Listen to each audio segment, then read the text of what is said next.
स्वागत है। मैं हूँ नंदिनी और आज की मैथ्स की हम फर्स्ट क्लास में नंबर सिस्टम से स्टार्ट करेंगे, जो आपके सभी exam SSC, railway, state police exam सभी के लिए अति महत्वपूर्ण है। इस टॉपिक से एक या दो क्वेश्चन पूछे ही जाते हैं। तो अगर आपको वीडियो पसंद आए तो वीडियो को लाइक करें, चैनल को सब्सक्राइब करें, बेल आइकन दबाना ना भूलें। और बिना किसी देरी किए हुए हम आज का सेशन स्टार्ट करते हैं।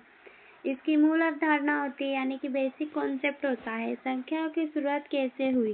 जैसे इंग्लिश सीखने के लिए लेटर्स एबीसी की आवश्यकता की ज़रूरत होती है, वैसे ही मैथ को समझने के लिए अंकों यानी कि डिजिट की आवश्यकता होती है। हमारी डिजिट 1 से लेकर 9 तक की होती है। दुनिया की सारी संख्याएं इन्हीं अंकों से मिलकर बनी होती है, क्योंकि हम हमेशा संख्याओं की शुरुआत 1 से ही करते हैं, इसलिए हमारी 1 से लेकर 9 तक की डिजिट होती हैं। अब आते हैं संख्याओं के प्रकार। फर्स्ट संख्या में हम करते हैं नेचुरल नंबर, यानी कि प्राकृत संख्या है। हम इनका संकेत होता है एन, यानी एन से हम इसको डिनोट करते हैं। परिभाषाएं होती है, गिनती में आने वाली संख्याओं को प्राकृत संख्याएं कहते हैं। ये संख्याएं हमेशा 1 से स्टार्ट होती है, यानी कि 1 से लेकर इनफाइनाइट तक जा सकती है। हम गिनती हमेशा 1 से शुरू करते हैं, 0 से नहीं, इसलिए इन्हें ही प्राकृत संख्याएं कहते हैं। अब आते हैं हमारे होल नंबर 2, यानी कि पूर्ण संख्या। इसको संकेत होता है W। यदि प्राकृत संख्याओं में शून्य को भी शामिल कर लिया जाता है तो वे पूर्ण संख्या यानी कि होल नंबर हो जाते हैं। उदाहरण के लिए 0, 1, 2, 3, 4 और ये संख्याएं हमारी इनफाइनाइट तक जा सकती है। ट्रिक, होल शब्द में 0 ओ आता है, जो कि 0 जैसा दिखता है, इसलिए 0 से स्टार्ट होती है। अब आते हैं हमारे इंटीजर्स, यानी कि पूर्णांक। पूर्णांक वे सभी संख्याएं जो धनात्मक संख्याएं, ऋणात्मक संख्याएं और शून्य शामिल होती है। दशमलव वाले अंक इसमें नहीं आते, जैसे कि 1.5 या फिर 2.5 या 3, 7, ये पॉइंट वाले डिजिट वगैरह इसमें काउंट नहीं की जाती। उसमें उदाहरण के लिए -3, -2, -1, 0, 1, 2, 3 ये सभी संख्याएं हो सकती हैं। धनात्मक पूर्णांक होते हैं 1, 2, 3, 4 और ये इनफाइनाइट तक जा सकते हैं। ऐसे ही ऋणात्मक यानी कि नेगेटिव हमारे होते हैं -2, -2, -3, -4, ये भी इनफाइनाइट तक जा सकते हैं। शून्य जो होता है वो ना तो धनात्मक होता है ना ही ऋणात्मक होता है। अब हमारे आते हैं इवन नंबर्स, यानी कि सम संख्याएं। सम संख्याएं वे संख्याएं होती हैं जो 2 से पूरी तरीके से विभाजित हो जाती है, जिनके अंत में 2 0, 4, 6, 8 आए तो वे सम संख्याएं होंगी।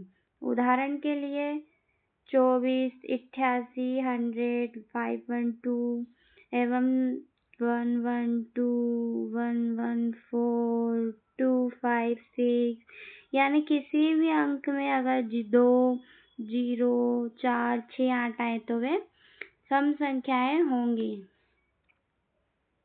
अब हमारे आते हैं ओड नंबर्स। ओड नंबर यानी कि विषम संख्याएं। विषम संख्याएं वे संख्याएं होती हैं जो 2 से विभाजित पूरी तरीके से नहीं होती हैं। अंत में 1, 3, 5, 7, 9 आए तो वे विषम संख्याएं। उदाहरण के लिए 13, 57, 99, 305, 307, 301, यानी कि 1 जो है हमारी एक विषम संख्या है, एक पूर्णांक है जो ना तो धनात्मक होता है, एक 1 नहीं, 0 जो होता है वो ना तो धनात्मक होता है ना ऋणात्मक इंटीजर होता है।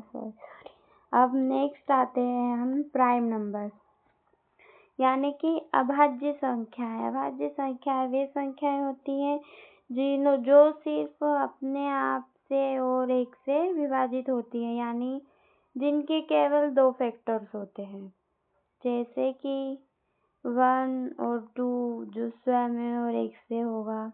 जैसे 3 1 और 3, 19 जो होता है 1 और 19, 23 जो होता है 1 और 23 यानी कि खुद से और सिर्फ एक से, तो वो हमारे होते हैं अभाज्य संख्या। 2 जो है सबसे छोटी अभाज्य संख्या है, एकमात्र सम अभाज्य संख्या होती है। अब हमारे आते हैं कंपोजिट नंबर यानी कि भाज्य संख्या, जो एक से स्वयं के अलावा किसी अन्य अंक संख्या से भी कट जाती है, यानी कि 2 से अधिक फैक्टर्स होते हैं। उदाहरण के लिए 4, 6, 8, 9, 10, यानी कि 4 जो है वो देखो एक से भी होगा, 2 में भी 4 आता है, 4 में भी 4 आता है, यानी कि इसके 2 से अधिक फैक्टर है। अब होता है 10, 10 एक से भी हो जाएगा, 10 2 से भी हो जाएगा, 10 5 से भी हो जाएगा डिवाइड, एवं 10 10 से भी हो जाएंगे, यानी कि इसके 2 से अधिक फैक्टर्स हैं। अब 4 जो है वो सबसे छोटी भाज्य संख्या है। अब आते हैं कंक्लूजन। तो दोस्तों ये संख्या पद्धति का बेसिक पार्ट था। आज का होमवर्क कमेंट करके बता। यदि 1 से 20 तक कुल कितनी अभाज्य संख्याएं होती है। मैथ टाइम वीडियो पसंद आया हो तो ज़रूर करें, वीडियो लाइक करें, कमेंट करके बताएं, शेयर करें, चैनल को सब्सक्राइब करें, घंटी दबाएं। Join the math time family, get the latest update, connect with us today. ताज़ा अपडेट के लिए आज ही जुड़ें।